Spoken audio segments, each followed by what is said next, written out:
DC Camp 2010.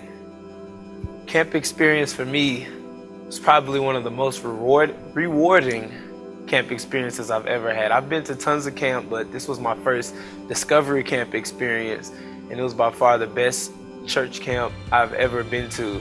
Camp was super awesome.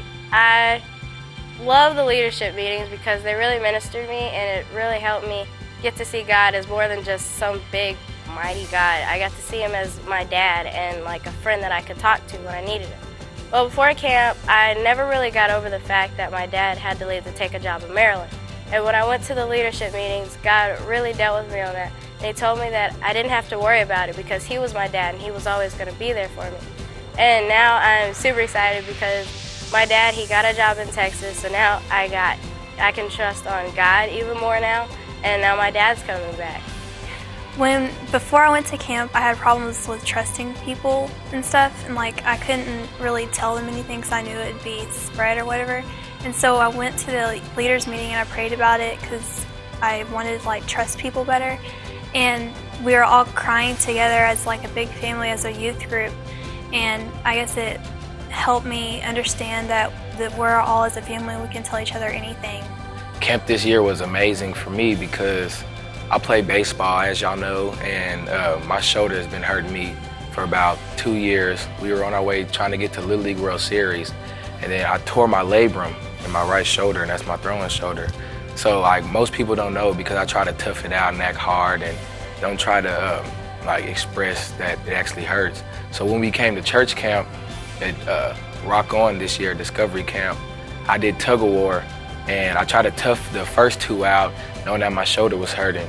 And I'm not the type of person that'll cry, but my shoulder was hurting so bad that I broke down in tears.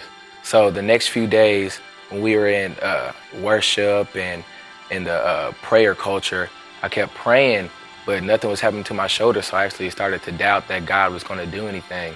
So my experience actually came afterwards when I actually realized that they said, what comes out your mouth is what happens.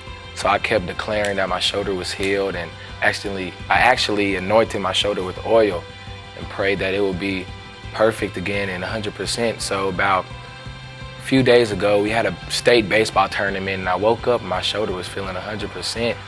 And the coach said I threw about 85, 86 miles per hour when I pitched in that game, so that was a blessing.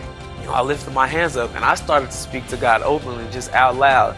Just started to speak to God, help me to live a life for you, all for you, 100% committed. And then God spoke back and just told me to let go and that he'd take care of it. When God speaks to you, you can't ignore God.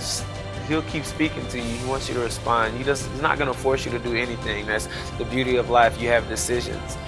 But when God spoke to me, that's when I dropped down on my knees, and I couldn't say anything else. He just kept telling me just to let go. Stop worrying about everything. You can't do everything yourself. You can't do anything yourself, let alone everything. So just let go and let God.